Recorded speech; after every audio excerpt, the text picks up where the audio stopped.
Thomas Weather.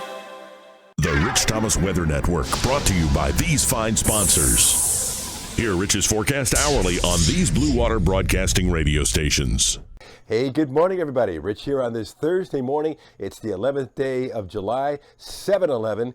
You're going to be hearing the name Barry a lot over the next few days, trust me. And as I make this video at 3:36 in the morning, this system doesn't even have a name yet, but it will, and eventually become a hurricane. And then it becomes a landfalling hurricane, but where? Where does it go? The models keep trending a little farther to the right. Well, we don't want to be interacting with this system. I mean, we want the rain, but we don't want all the other troubles involved with a landfalling hurricane. So I have the latest cone information from the National Hurricane Center, and we'll look at potential rainfall totals, which are a big question mark.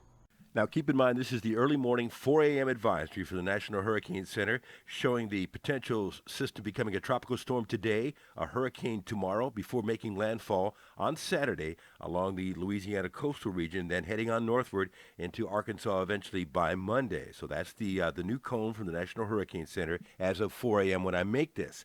And there is a hurricane warning in effect now from the mouth of the Mississippi River to Cameron, Louisiana. Again, the landfall would be Saturday. Prolific rainfall amounts are going to be one of the main factors that Barry will be remembered for, besides the wind and, of course, the tornado threat that goes with a landfalling system.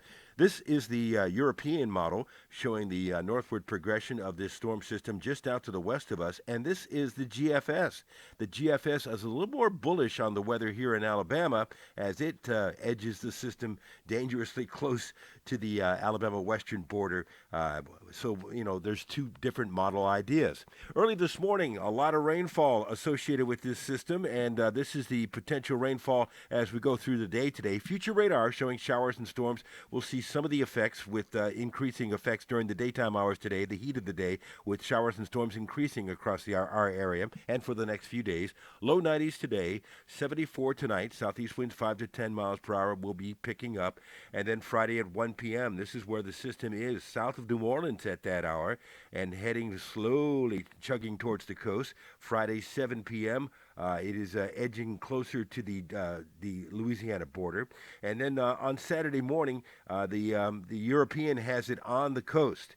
And again, this is just one model idea on the timing. And then Saturday, 7 p.m., it hasn't moved much. It's going to cause prolific amounts of rainfall in the New Orleans area and all through much of Mississippi, as well as it continues moving northward.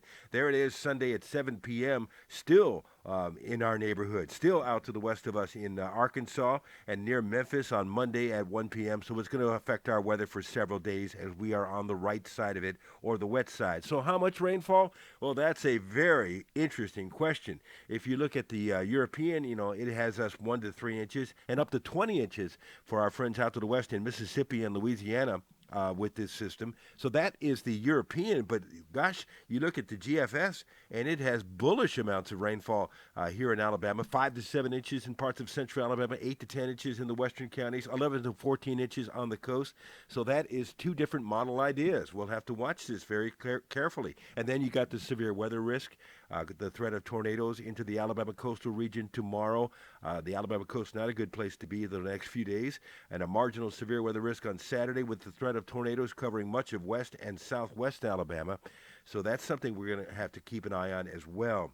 So I've got the rain chances very high today, Friday, Saturday, and Sunday as well, with temperatures in the upper 80s over the weekend, very tropical downpours here and there, lows tonight in the low 70s, and back to a more standard forecast, particularly by the time we get to about Tuesday. Well, the tropical season is obviously ramping up. On my Weather Extra on TV tonight, we'll talk about the various stages of tropical development, from area to watch to invest to depression to tropical storm to hurricane. We'll review tonight at 6 and 10 on CBS 8 and ABC 32, my Weather Extra on the Alabama News Network. So stay up to date on this tropical situation. I know you will, and I'll do my best to keep you on top of it as well with posts during the daytime hours today as we watch the drama unfold. We're live on the radio this morning talking about the situation. It's from 6 to 9 on News Talk 93.1. Ryan Stinnett and I, who have already texted several times here in the middle of the night, will be talking about it on TV on CBS 8 and ABC 32 at 5:50 a.m. That's when we have our little weather discussion. Another video for you, of course, tomorrow morning at 4:45 a.m., but there'll be post in between now and then, and your forecast whenever you want it across the dial on the Blue Water family of stations. Okay, we'll stay up to date on Barry. I'll see you later. Rich Thomas Weather.